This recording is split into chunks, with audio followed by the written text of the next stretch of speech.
everyone, and welcome back. This is Alexander Lim, and welcome to AuthorStory. Our featured book for this episode, which you can check out by clicking on the Amazon link in the video description below, is Fresh Eyes Upon the World, Making Life a Spectacular Journey. Neal Grace is the author, and he is a poet and has done a lot of adventurous things in his life, such as backpacking around the world, living in the woods for months, and has also created a career in business. So, Neal, welcome to AuthorStory. Thank you for being with us. Well, thank you, Alex. I appreciate it. Glad to be here. Yeah, you're welcome. So, Neal, I take it you've had a quote typical unquote childhood upbringing until your high school. You know the drill: study hard, work hard, you'll become successful. That sort of message. Yet, after high school, you attended 3 colleges in 3 years. By your own admission, not taking that sort of thing seriously. What changed that you did so, and what started you on your path? Well, I actually didn't have a typical childhood. I don't think anyone really has a typical childhood. Okay. But certainly, I think most of us go through all of the permutations of struggling to find who we are, our identity, trying to sort out how we fit into the world. And I had a relatively good growing up in developmental stages. But after high school, I kind of observed the world and felt that it was really strange, that there were many things that didn't resonate with me comfortably, and I wanted to find out what this thing called being a human being was all about. So what changed for me, Alex, was simply trying to discover who I was and how I fit into the world. And it was a challenge. I had to go through a lot of struggles and to find out where I was. So instead of following the traditional path at the time in the 60s of my contemporaries, I just chose to follow a path that was very unconventional. I wanted to see the country. I wanted to see the world. I wanted to explore different niches, different environments, different cultures, so to speak. And each one of them was an opportunity for me to learn about myself and to learn about life. And although it was very stimulating and scintillating and exciting, it was also at times very difficult because it was very lonely and I felt very alienated. I didn't find a place that I could call home. So it was quite an adventure, to say the least. Right. And now, because I know you're a writer and a poet. What got you into writing poetry? What got you into this creative kind of realm? Well, I wanted to find a creative expression, and I love words, and I love learning about the world through books, and I love poetry. I love poetry that made a statement that was very evocative and that captured an aspect of life in a very vivid and tangible and dimensional way. So I love poetry, and I started writing my own poetry because it became almost a script for me to reflect on my own life. Each poem taught me something about myself or about my own perceptions of the world, even though I wrote about different things. So I wanted to be creative, and I wanted to get involved with something that could fulfill me and enrich me spiritually and intellectually and emotionally. And poetry accomplished those three things. And also I love music, and I love theater and dance, and I love all the creative expressions, because creativity to me is the soul yearning for a discovery of itself and for an opportunity to interact and dance with the world in magical and mystical ways. So that was a big milestone in my life early on in my early 20s. All right. And I mean, that's a different way of looking at creativity. I mean, nowadays people think creativity is, it's just something that might need to get done. But in your case, this is deep. There's something deeper to this, is there not? Yeah, it's a life process. It's a journey into a higher realm. It's a journey into the more esoteric, etheric worlds. And it's also a journey that takes you back into the raw reality of life. People sometimes perceive creativity as being just impractical, and actually it's very practical because it's like playing an instrument that creates a new sound that you harmonize with the world in ways that are unprecedented, ways that are new and fresh. So I think many people need to embrace creativity because creativity is really playing with the world in such a way that you kind of reinvent yourself with the world. Okay, okay. Now, I'd just like to touch a little bit on something that you spoke of a little bit earlier. Spiritual. You know, you do admit that you are on a spiritual journey right now. I mean, I guess. So, when you were starting out on this journey, I mean, traveling around the world and stuff like that, did you have any idea that you were doing this, or did it just kind of spring from the creative work that you were doing? That's a good question. First of all, I just want to preface this and say that everyone is on a spiritual journey. Now, the word spirituality has some negative connotations to some people, but we're all on an evolution from the day we're born to the day we die. It's a continuously evolving expansion of the self. So everyone is on a spiritual journey. I didn't define it as such when I went out into the world, Right. but I knew I was on a kind of a journey, an exploration, an adventure of discovery. Right. And everything that I discovered, every opportunity, every experience of life is an opportunity to learn, to glean something valuable and useful and applicable to my own life. I mean, sometimes I said, what am I learning from this? What am I Okay. gaining? What am I deriving from this experience? Right. And sometimes it's not easy to define it, but everything teaches you about yourself. And it was a spiritual journey because it brought me closer to my feelings, my heart. And sometimes it was very sad, very lonely, and I had to tap into my own resources to figure out what I was going to do. I didn't have very much. I obviously wasn't aspiring to become very materialistic and successful at that time. Right. So that putting my life together and finding a career or putting my material world together was definitely secondary to uh, the exploration of life itself. So I went on a rather impassioned exploration, and it was spiritual, and it was also um, emotional, and it was playful, it was joyous, and it was dramatic, and it was intense, and it was spontaneous. So it Okay. kind of was all encompassing. Wow. So it seems then like the journey that you went on, it occurs to me as being a lot more full than just doing the usual business 9 to 5 kind of thing. Oh, absolutely. Yeah, that's true. I did not, I hate to use the word succumb, but I did not uh, agree to the traditional Orthodox pattern lifestyle that most of my contemporaries either chose or were forced to follow. I wanted to, and I think all great poets, philosophers, thinkers, artists, they have to step to the side. They have to kind of deviate and follow a pathless way into the world, at least for the time being, for some period of their lives. That helps to engender even a greater um, discovery of Right. creativity.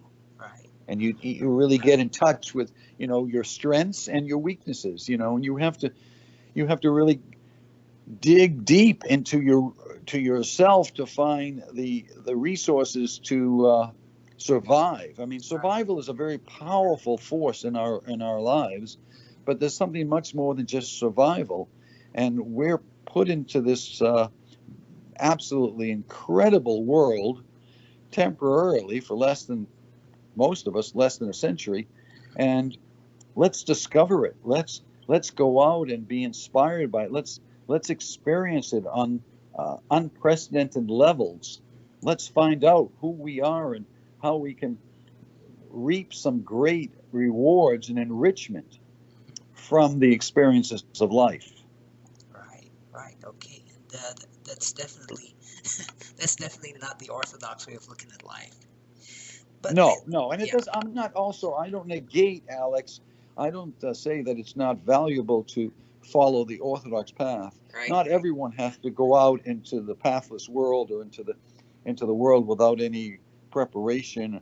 I mean, right, it's okay. I'm a very logical person too, and it's okay to be practical and to accept part of the more, I guess, mundane uh, aspects of life. I mean, we can't avoid. We have to eat. We have to take care of our bodies. right, right, We have to do things that, and we live in a civilization that can be very harsh for many people. And the more sensitive we are, the more difficult it is to somehow resonate with civilization. Civilization, society as we know it, is in many ways. I don't want to go on a whole tangent, but it's very fractured.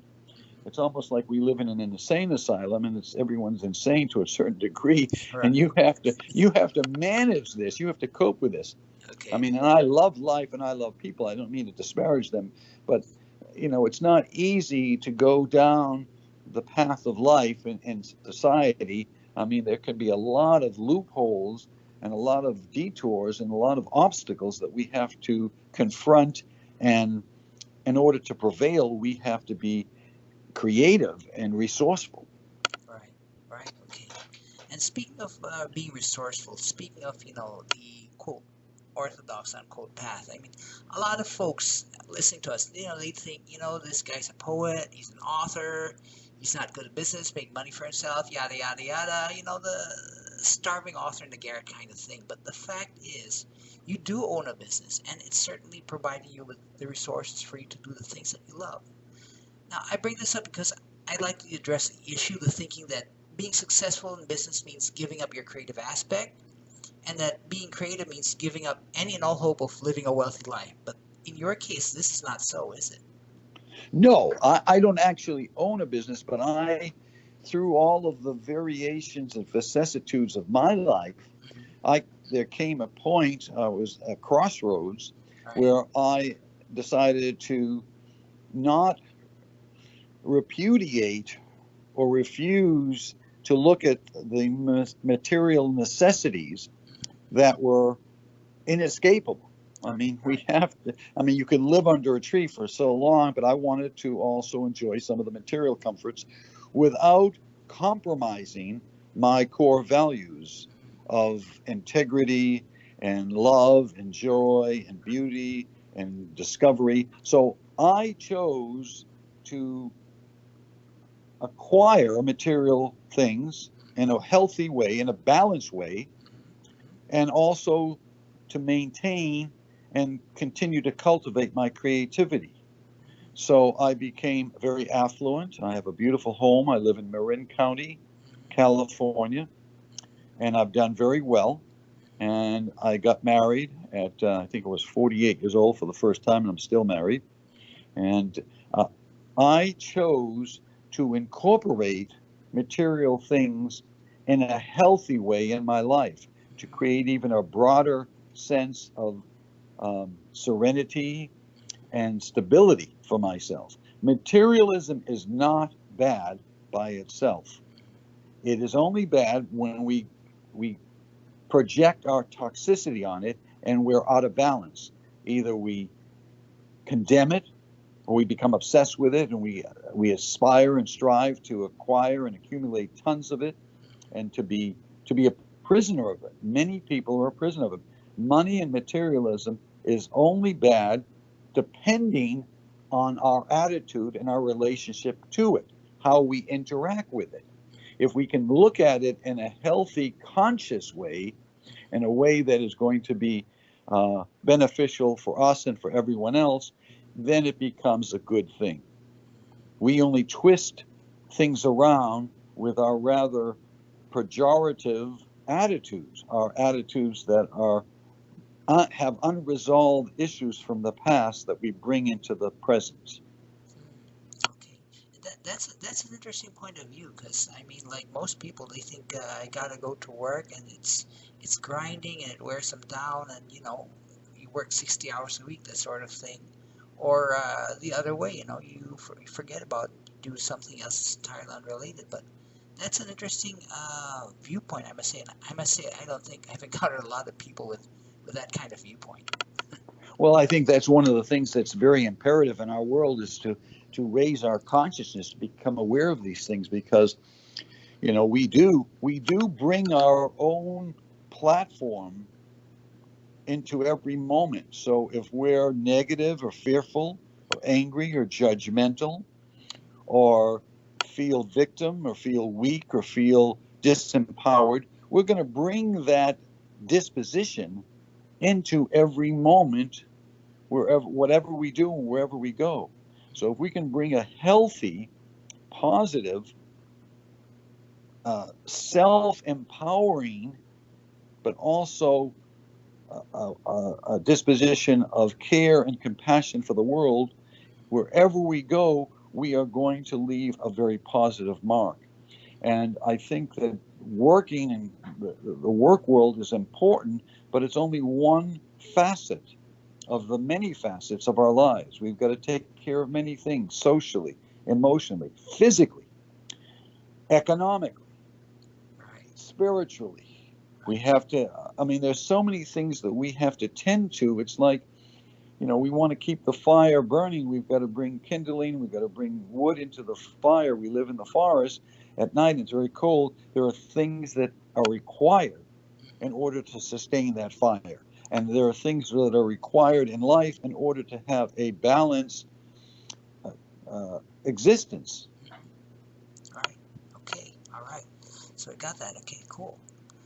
So now about the book. I mean, I know you're doing reasonably well, and you're doing a lot of things you enjoy, and let's face it, you don't really need to write a book. So, what made you decide to write this one? Well, this book was started when I was born. And Okay, I mean, okay. and the reason I say that because it's a compilation of all of my deepest observations and my understanding of life, what I have learned through my experiences and what I've read myself and all the various journeys that I've been on. The purpose of the book is, I mean, I see the world and I see there's a lot of suffering in the world, and there's a lot of difficulty and struggle and malevolence and harshness. And the purpose of my book is I really want to inspire people to have a positive, wonderful, uplifting, meaningful, and fulfilling life for themselves. I want to help society, I want to help the world be a better place for all of us. That we have much more reverence, much more inner peace for ourselves, for each other, for all of the animals of the world, for the environment, for the world itself, which is such a magical, kaleidoscopical, dream-like place called planet Earth. So the purpose of the book is really to promote a sense of wellness, to help heal the wounds of in our souls, in our lives, the wounds of from our past, either from our childhood, our parents, the wounds psychologically, the wounds economically, the wounds environmentally, and there's so much division and so much derision in society among all of its members. How can we heal this? How can we make this a more peaceful and more enjoyable system for Right. everyone? And I want people to know that. Now, I've made it very simple, very clear, very provocative, and somewhat revolutionary. What can we do to raise our consciousness? What can we do individually and collectively to make the world a better place? Okay. Well, great. Okay, got that. So the concept of the book is interesting. That covers 86 questions which people ask about. Now, about these questions, are these the questions that are most often asked of you, or which you notice people ask about? I think there are 86 extremely relevant questions, and I think it's people both. I think people inquire, uh, ask me these questions, and I think people reflect on these questions throughout their lives. I mean, most of them are so important. We think about these questions and we wonder, what is the answer? What applies to me? What is the answer? And I think we ask these questions over and over, and sometimes not even consciously. So they're very important questions, and the answers that I have in this book are only 1 to 3 pages. What can we do about these rather vast and almost overwhelming questions? There are simple answers when you distill it down to the essence. What can we do? What are the answers? What are the solutions? Right. So, yeah, I was going to ask about that because, I mean, given that the answers to the questions are drawn from your experiences, I was going to ask, the context that people should take these answers, like from where these answers really come from. Well, that's a good question because it's really hard to define that. I would say they come from many places, and I don't want to be too esoteric, but they Okay. come from a higher realm in my own being. They come from my perspective or perspectives which have developed or evolved over my whole lifetime of deeply and acutely studying and observing the world. They come from my learning, uh, listening and reading other people's thoughts, and they come from a sense of logic that I think most people uh, sometimes don't apply in their own lives. I mean, we have to look at religion. What is religion really trying to tell us? What is it saying? What is it doing? Is this really serving other people? Is it serving me? Right. So I think the questions are derived from a multitude of sources. And I put it all together to make it, again, very simple and easy to understand. But the answers, do they really, really work? I say to myself when I wrote the book, are these answers just, nice response, or are they actually applicable and can be incorporated into a person's life? And I think I've done a pretty good job at answering the answers correctly. All right. Okay. Cool. So, what is the most common concern or question that people have, which you have encountered? Well, I mean, there's many, many questions. All Like right. like you said, there's 86, but I would say, how can I be happy? How can I be Uh-huh. fulfilled? Uh-huh. How can I be at peace with the conditions of the world and the conditions of my own personal life, which are sometimes, uh, mired in such subterranean mess, so to speak. And people ask me, how can they be happy? People often find this, I don't like my job. I have difficulty with my marriage or my Right. relationship or my children, Right. Right. my parents. Economically, I don't really care for the political situation. I don't like this. I'm 50 pounds overweight. I'm unhappy. Right. People, I Right. can't sleep at night. I mean, you can go on interminably with all of the problems besetting humanity. How can I be happy in the midst of these things which seem unavoidable? That is a very, very powerful question because you just can't snap your fingers and say, here's the answer. You All have right. to really delve into that. And there is an answer. And that's one of the questions in the book. Okay. Okay. Now, you did mention that people ask a lot of questions. I mean, one person can ask, I'm sure, 1,000 different questions, and you know, uh, so I have to ask: Are people, in your experience, are people even asking the right kinds of questions to address their concerns? That's a great commentary. That's a good question because that should be for my next book. One of the questions. Okay. I think most people might be asking the right questions, but I don't think they go to the next step. And the next Uh-huh. step is to really open a door that's going to produce or a whole flood of new questions. Mhm. And they have to get to the question, what am I doing? What responsibility do I have in relationship to this question? What can I do to transform this issue in my life, or to reconcile it, to heal it, so that I am liberated from my fears, from my judgments, from my anger, from my despair and desolation, feelings of disempowerment? What can I do? So this one question will lead to another, but you have to make sure that you're being very honest, very objective, that you're really delving into the question in a way that's going to produce a viable answer. Right. And what I'm getting from this is that, people people do ask a question, they get an answer, but then it occurs to me that they stop short of actually doing something with that answer that they get. Exactly, exactly. Oh, One of the most challenging things we humans have in our lives, because we might know, okay, let's say a person has a problem with obesity and is eating bad food. I know that's bad food, or I smoke cigarettes, or I drink too much alcohol. right, right, I know it's bad for me, and I'm going to change it next week or next month. I'm going to try to be a little bit more conscientious. right, right, right. The crux of what you're saying is, why can't people apply what they know in their minds is the right thing to do? Why do they continue to feed, no pun intended, to feed the bad habits and perpetuate something that is very unhealthy?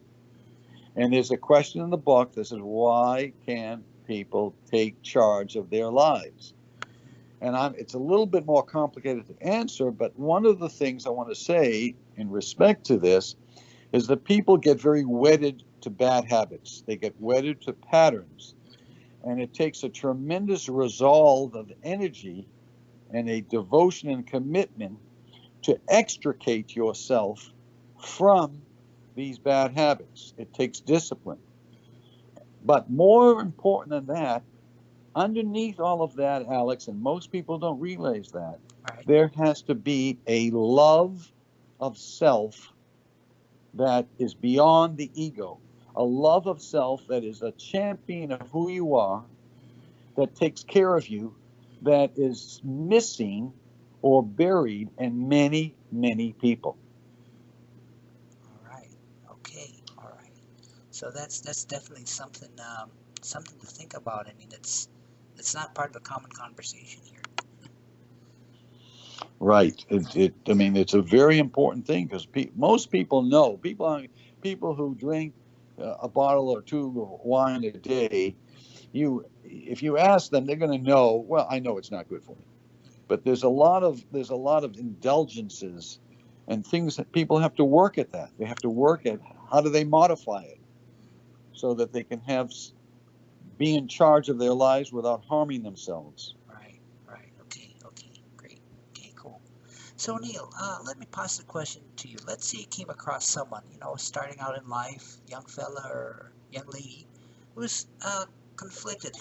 This person's at a crossroads in their life, and possibly they might want to do something they want to do, but they got to provide themselves and things like that. And you had only enough time to tell them about one thing about the path they want to take. What would be that one thing you'd tell them? Wait, what? I'm sorry. What do I want to tell them about the past? That my past? No, no, what they want to take, the path that they want to take. Because let's say Oh, past. yeah, like they're at a crossroads. They want to go this way. They maybe want to go some other way. Okay. So What they what? have some ambivalence, they have some confusion, and they're choosing which way to go. I would say to be bold, be adventurous, be willing to take a risk. And if you're at a crossroads and there are two divergent paths in front of you, and one is a safer, more secure path, the other one is very tantalizing, but it's a little bit more risky and you're not sure of the results, Right. choose. Don't be frightened. Go forward. Take a little bit of a risk. Be spontaneous. Go out and do something. You don't have to do something recklessly, but do it with a lot of boldness and a lot of passion. and never give up your dream. Always aspire and keep the vision of your dream alive. Right. Okay. Well, great words of wisdom right there. I'm sure they'll resonate with someone who's listening here. All right then. So, in closing, then the book is "Fresh Eyes Upon the World: Making Life a Spectacular Journey." The author is our guest, Neal Grace, and you can find his book on Amazon. So, Neal, thank you very much for being an author story. Thank you very much for sharing your experience and part of your life with us. Well, thank you, Alex. I appreciate you having me on the show, and enjoy the book when you get it. Will And do. Will do. all right, So, thank you. everyone, go ahead and check out Fresh Eyes Upon the World, Making Life a Spectacular Journey, and be sure to subscribe to our channel to likewise check out all the great and awesome authors and books we have covered and whom we will cover in the future. See you all next time on Author Story, where we speak to another inspiring author about another great book.